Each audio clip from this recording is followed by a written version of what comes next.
Bareskrim Polri menangguhkan penahanan Kades Kohot Arsin yang telah ditetapkan sebagai tersangka kasus pagar laut di perairan Laut Desa Kohot, Kabupaten Tangerang, Banten. Polisi dan jaksa belum sepakat soal jenis tindak pidana kasus tersebut. Inilah catatan Kompas TV, penegakan supremasi hukum serta kewibawaan negara dalam kasus pagar laut dalam posisi bahaya.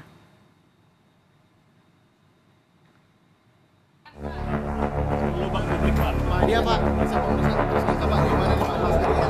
Gimana Pak dengan pemeriksaan hari ini Pak? Pemeriksaan hari ini Pak.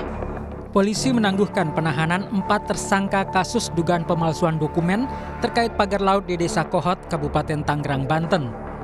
Keempat tersangka itu adalah Arsin selaku Kepala Desa Kohot, Ujang Karta selaku Sekretaris Desa Kohot, dan 2 penerima kuasa dari Desa Kohot. Polisi menyebut penangguhan ini diambil karena sudah habisnya masa penahanan.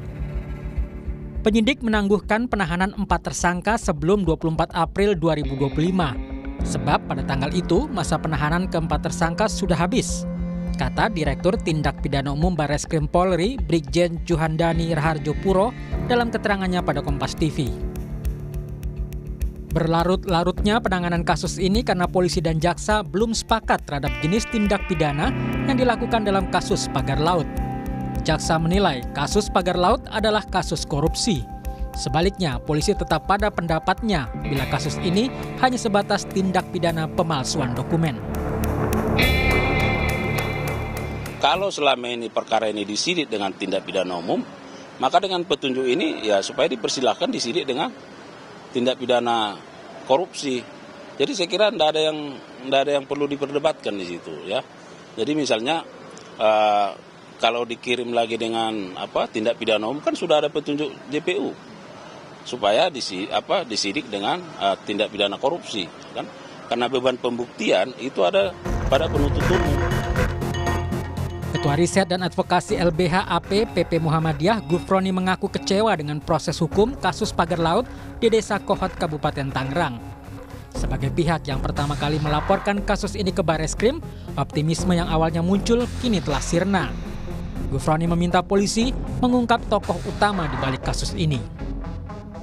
Penyidik harus juga mengungkap ini secara terang, ya sebenarnya siapa aktor intelektual di balik kasus pemalsuan HGB yang sebetulnya kita sudah mengetahui bahwa HGB itu dimiliki atas nama perusahaan ya atau anak perusahaannya Agung Sedai Group, sehingga semestinya harus gerak cepat Mabes Polri untuk menangkap berkas, bukan kemudian melakukan penahanan dengan alasan bahwa masa penahanan sudah habis.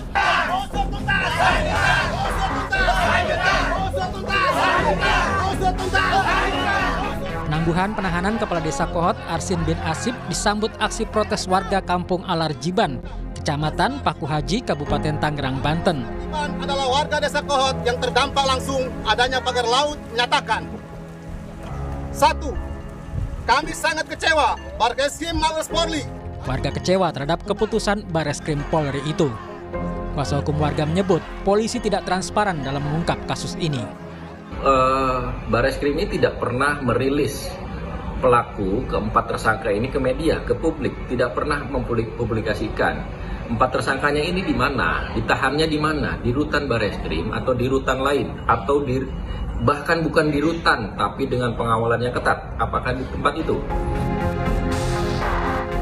Meski penahanan ditangguhkan, proses penyidikan harus tetap berjalan dengan membuka seluruh fakta termasuk kemungkinan adanya kerugian negara akibat kasus tersebut. Tim Liputan Kompas TV.